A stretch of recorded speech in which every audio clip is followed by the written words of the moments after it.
خالہ شیدہ بات کرتے کرتے ایک بار پھر جھجک کر خاموش ہو گئی۔ آگے بتاؤ خالہ۔ پھر وہ بدماش تمہارے گھر کے دروازے توڑ کر اندر گھس گئے۔ تمہارے چچا مہرداد نے لٹھ مار کر ان میں سے ایک کا سر کھول دیا۔ مہرا نے بھی ان میں سے ایک کا کندھا کلہاڑی کے وار سے چیر دیا، لیکن وہ تو درجن بھر سے بھی زیادہ تھے۔ انہوں نے رائفلوں کے بٹ مار کر ان دونوں باپ بیٹی کو بے ہوش کر دیا اور انہیں اٹھا کر لے کے ان کے جاتے ہی سب لوگ دوبارہ اپنے گھروں میں گھس کر سو گئے، جیسے کچھ ہوا ہی نہیں۔ خالہ شیدہ کی آواز ایک بار پھر بھرانے لگی۔ قبل اس کے کہ وہ دوبارہ رونے لگتی، میں نے مضطرب لہجے میں سوال کیا، وہ انہیں کہاں لے کر گئے ہیں؟ کیا حویلی؟ نہیں، وہ انہیں حویلی کی طرف نہیں لے گئے۔ برکت بتا رہا تھا کہ ان لوگوں کا رخ کالے ٹبے والے ڈیرے کی طرف تھا۔ کالا ٹبا؟ میں زیر لب بڑبڑایا۔ یہ کتنی دیر پہلے کی بات ہے خالہ؟ میرا خیال ہے 1.5-2 گھنٹے گزر گئے ہوں گے۔ ٹھیک ہے خالہ، میں چلتا ہوں، میں دروازے کی طرف قدم بڑھاتے ہوئے کہا۔ مگر اس وقت تم کہاں جاؤ گے؟ وہیں جہاں مجھے جانا چاہیے، کالے ٹبے کی طرف۔ پر پتر وہ تمہیں گولی مار دیں گے، خالہ شیدہ نے پریشانی سے چیختی آواز میں مجھے تنبیہ کی۔ کوئی پرواہ نہیں ہے خالہ، میری زندگی مہرا کی عزت سے بڑھ کر نہیں ہو سکتی۔ تیز بارش کے باوجود وہ مجھے گھر کے دروازے تک چھوڑنے آئی۔ میرے یار سرور کو میرا سلام دینا خالہ، اور میری کامیابی کے لیے دعا کرنا۔ مہرا کی عزت پر کوئی آنچ آئی تو میں سردار شاہ مراد کی نسلوں کو آگ میں جھونک دوں گا۔ میں نے دروازے سے باہر قدم رکھتے ہوئے کہا۔ میں نے پیچھے مڑ کر نہیں دیکھا۔ گھر سے نکلتے ہی ایک بار پھر میری آنکھوں میں خون اتر آیا تھا۔ میں پانی سے لبریز گڑھے سے بچ کر ایک طرف بڑھا۔ کچھ دیر بعد جانے کس تاریکی کے گوشے سے جواد برآمد ہوا اور تیز تیز قدموں سے چلتا میرے پاس آ گیا۔ میں حتی الامکان تیز رفتاری سے گاؤں کے شمال کی طرف بڑھنے لگا، کالے ٹبے کی طرف۔ جواد معاملے کے نئے رخ سے پوری طرح بے خبری کے عالم میں چپ چاپ میرے پیچھے پیچھے چلتا رہا۔ اس اثنا میں بارش کی شدت میں کچھ کمی آ گئی تھی۔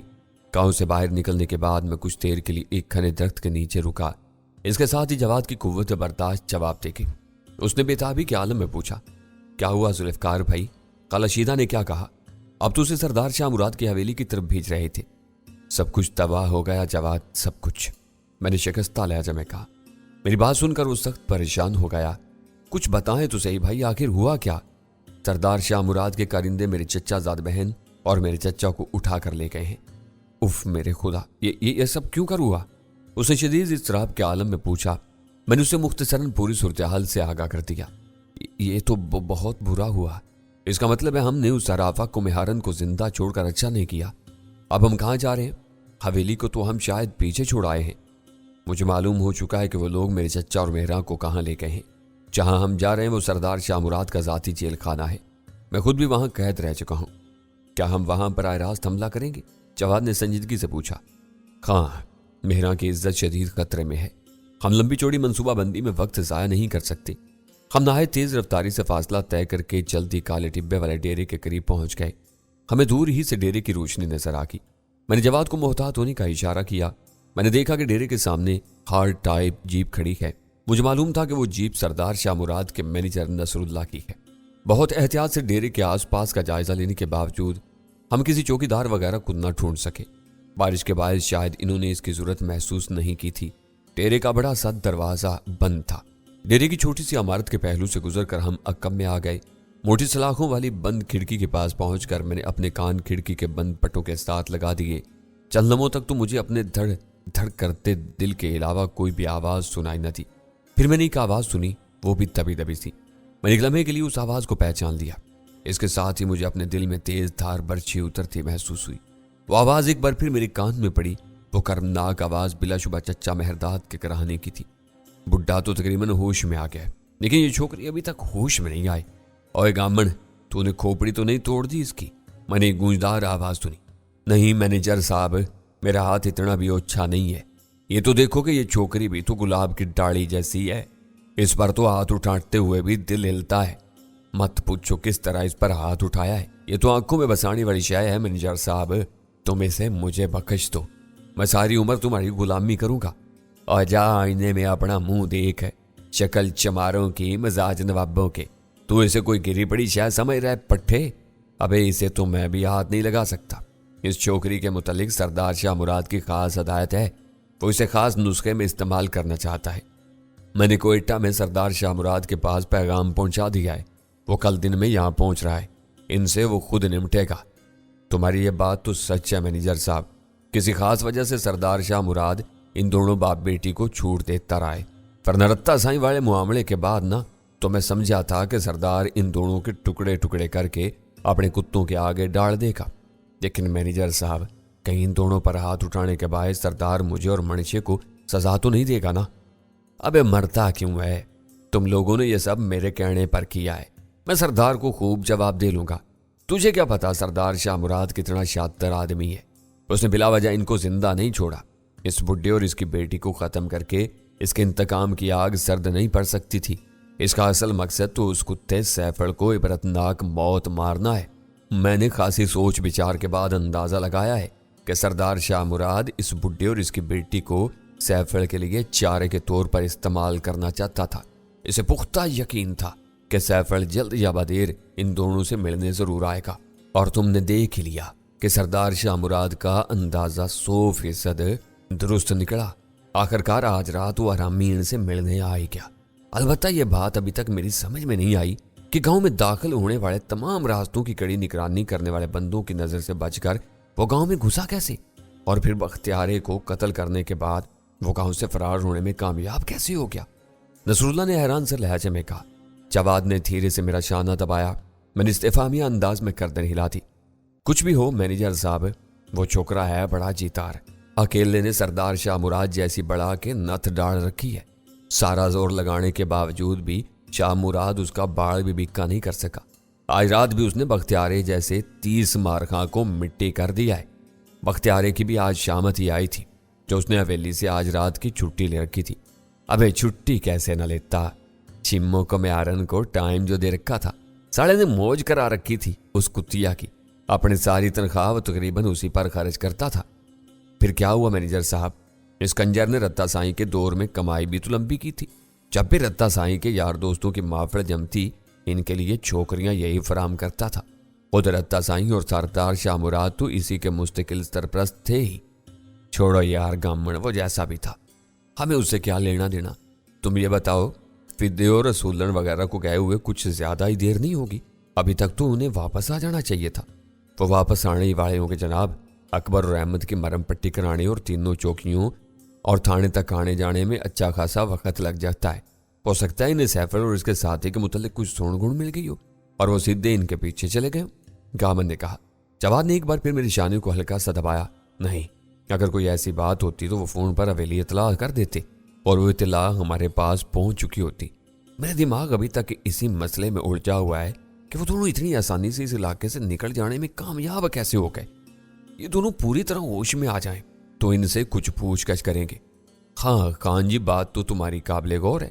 तुम कहो तो मैं इन दोनों को होश में लाने की कोशिश करूं? अबे रहने दे साले, छोकरी को हाथ लगाने का पन्ना ढूंढ रहा है तू। भूल गया उसने अकबर का कंधा किस तरह कलाड़ी से चीर दिया था। वो तो इसका हाथ ओछा पड़ गया, वरना ही उसकी गर्दन उतार देती। जैसे तुम्हारी मर्जी खान जी। वैसे मेरा ख्याल ये है कि दोनों इनके मुतालिक कुछ नहीं बता सकेंगे।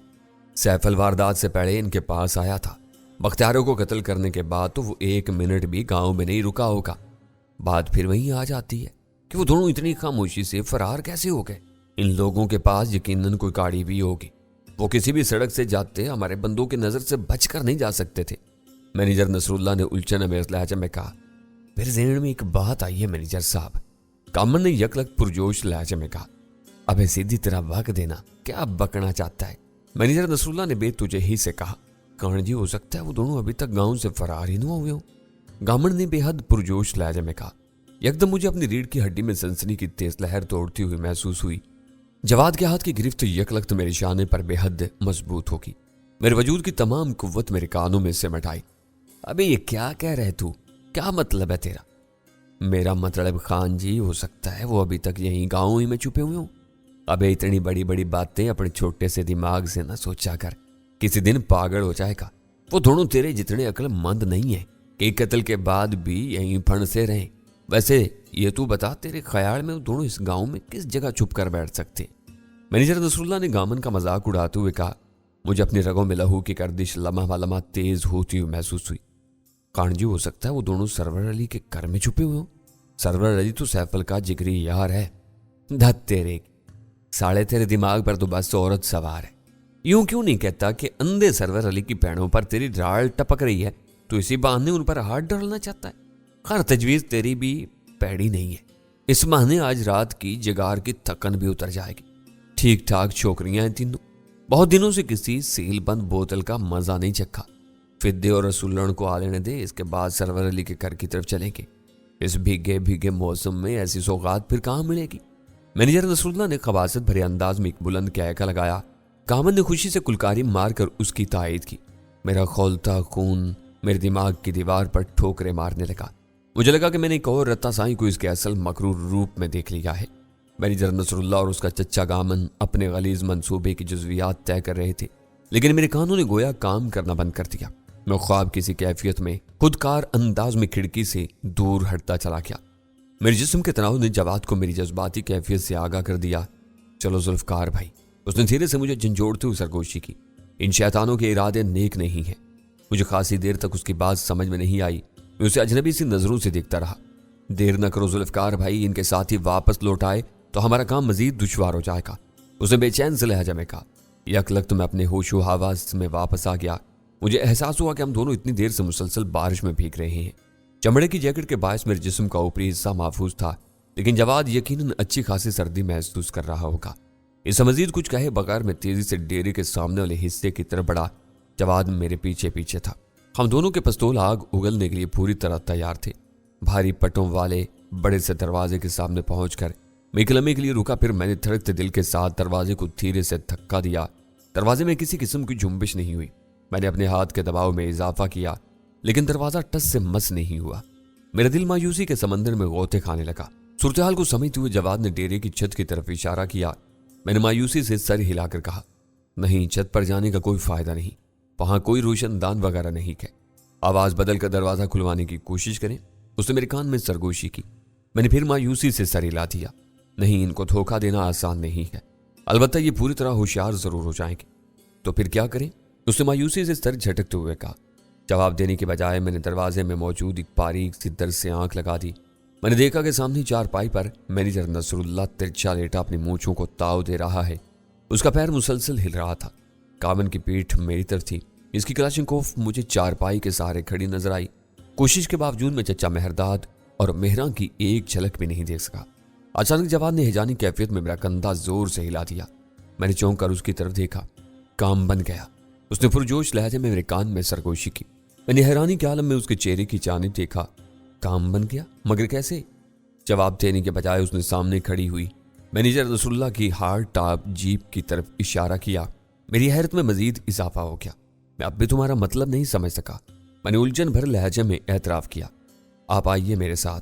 उसने मेरा हाथ पकड़ा और जीप की तरफ चल दिया। मैंने किसी किस्म की मुजाहमत नहीं की। जीप के करीब पहुंचकर उसने कहा, अपनी जैकेट उतार कर मुझे दे दीजिए। मैंने न समझते हुए भी खामोशी से उसकी फरमाइश पूरी कर दी।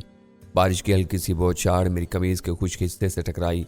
हल्की सी झुरझुरी के साथ मैं पूरी तरह जवाद की तरफ मुतवज्जा हो गया। मेरे देखते ही देखते उसने जैकेट को अपने पिस्तौल वाले हाथ पर लपेटा। कबल इसके कि मैं सूरत-ए-हाल को पूरी तरह समझ पाता, उसने अपने इस हाथ को अच्छी खासी कुव्वत से जीप की ड्राइविंग सीट वाले दरवाजे के शीशे पर दे मारा। शीशे पर जर पड़ते ही हल्का सा छनाका हुआ और खिड़की का शीशा टूटकर अंदर गिर गया। जैकेट के बाद छनाके की आवाज खासी दब गई थी। मैंने चौंक कर डेरे के दरवाजे की तरफ देखा। मुझे वहां किसी किस्म के रद्द-ए-अमल के आसार नजर नहीं आए। शीशे का छनाका बारिश की ससराहट में दब गया था। इसी असना में जवाद ने खिड़की से अंदर हाथ डालकर जीप का दरवाजा खोल दिया। बहुत खूब, मैंने सूरत-ए-हाल को किसी हद तक समझते हुए जवाद को शाबाश दी। दरवाजे से पहले मैं अंदर दाखिल हुआ और ड्राइविंग सीट के साथ वाली सीट पर बैठ गया। जवाद स्टीयरिंग व्हील के सामने बैठ गया। मैंने जेब से टार्च निकालकर रोशन कर ली। जवाद फौरी तौर पर अग्निशन के तारों के साथ मसरूफ हो गया। उसे अपना काम मुकम्मल करने में ज्यादा देर नहीं लगी। उसने अंगूठा उठाकर अपनी कामयाबी का ऐलान किया। अब क्या करना है, मैंने धीमे लहजे में सवाल किया। जवाद ने मुझे अपने जहन में तश्कील पाने वाले मंसूबे से मुख्तसरन आगाह किया। मुझे उसका मंसूबा अच्छा लगा। तो फिर तुम अपना साइलेंसर लगा पिस्तौल मेरे हवाले कर दो, मैंने मसरूर लहजे में कहा। जवाद ने खामोशी से अपना ब्रेटा मेरे हवाले कर दिया और मेरा कोल्ट लेकर अपनी आगोश में रख लिया। ब्रेटा को संभाल कर मैंने अपनी तरफ का दरवाजा खोला और खामोशी से जीप से नीचे उतराया। जीप से स्टीयरिंग पर बैठे जवाद के हेवले ने हाथ के इशारे से मुझे मोहतात रहने की ताकीद की। मैं उस बात में सर हिलाता दबे पांव डेरे के बंद दरवाजे की तरफ बढ़ा। میں دروازے کے پہلو میں دیوار کے ساتھ چپک کر کھڑا ہو گیا۔ اسی وقت دھیمی سی گھراہٹ کے ساتھ جیپ کا انجن بیدار ہو گیا۔ میں نے کان دروازے سے لگا کر اندر سے آنے والی غیر معمولی آواز کو سننے کی کوشش کی، لیکن اندر سے مجھے کسی قسم کی ہلچل کی آواز سنائی نہیں تھی۔ بارش کے دھیمے لیکن مسلسل شور نے جیپ کے انجن کی آواز بھی اپنے اندر دبا لی تھی۔ میں نے ہاتھ سے جواد کو سب ٹھیک ہے کا اشارہ کیا۔ جواد نے جیپ کو گیئر میں ڈالا اور وہ دھیرے سے حرکت میں آ گئی۔ کچھ فاصلہ جیپ نے اسی رفتار سے طے کیا، پھر جیپ کی رفتار میں اضافہ ہو گیا۔ تقریباً 100 گز کا فاصلہ طے کرنے کے بعد جیپ نے موڑ کاٹا اور واپس ڈیرے کی سمت آنے لگی۔ اب اس کی ہیڈ لائٹس پوری طرح روشن ہو چکی تھی۔ جو فاصلہ کم ہوتا گیا، میرے دل کی دھڑکن کی رفتار بڑھتی گئی اور پستول پر میری گرفت سے سخت ہوتی چلی گئی۔ ڈیرے کے قریب پہنچ کر جواد نے جیپ کی ہیڈ لائٹ پوری طرح ڈیرے کے دروازے پر مرکوز کر دی۔ جیپ دروازے کے سامنے رکی۔ اس کا انجن کئی بار غضبناک انداز میں گھرایا۔ میں نے ڈیرے کے اندر سے کسی چارپائی کے چچرانے کی آواز سنی۔ اوے گامن! جواد جیپ کی کھڑکی سے گردن نکال کر بھاری آواز میں چیخا۔ اس کے ساتھ ہی جیپ کا انجن مسلسل کئی بار گھرایا۔ صبر تو کرو نامرادو، ہونی آندہ ہاں کہ مصیبت پہ گئی ہے۔ میں نے گامن کے زور سے بڑبڑانے کی آواز سنی۔ میں نے اپنے بائیں ہاتھ کا انگوٹھا اٹھا کر جواد کو کامیابی کا اشارہ کیا اور پھر گامن کا استقبال کرنے کے لیے تیار ہو گیا۔ گامن نے بڑبڑاتے ہوئے ایک جھٹکے سے دروازہ کھولا۔ جیپ کی ہیڈ لائٹ کے باعث اس کی آنکھیں چندھا کرے گی۔ اوے تو ساڑی ماں کو! اس نے کسی غلیظ گالی کی ابتدا کی۔ اس اثنا میں مجھے نظر آ گیا کہ وہ خالی ہاتھ ہے۔ میں نے پوری قوت سے اس کے منہ پر اپنے بائیں ہاتھ کا کھونسا رسید کیا۔ اس کے منہ سے برآمد ہونے والی گالی اس کی زبان سمیت اس کے دانتوں کے درمیان کچلی گئی۔ وہ تیورا کر پیچھے ہٹا۔ میں نے اس کے سینے پر ہاتھ رکھ کر پوری قوت سے اسے پیچھے دھکا دیا۔ اس کے پاؤں آپس میں الجھے اور وہ دھڑام سے پشت کے بل گرا۔ میں نے اسے زوردار ٹھوکر مارنا چاہی، لیکن اسی لمحے میری نظر مینیجر نصر اللہ پر پڑی۔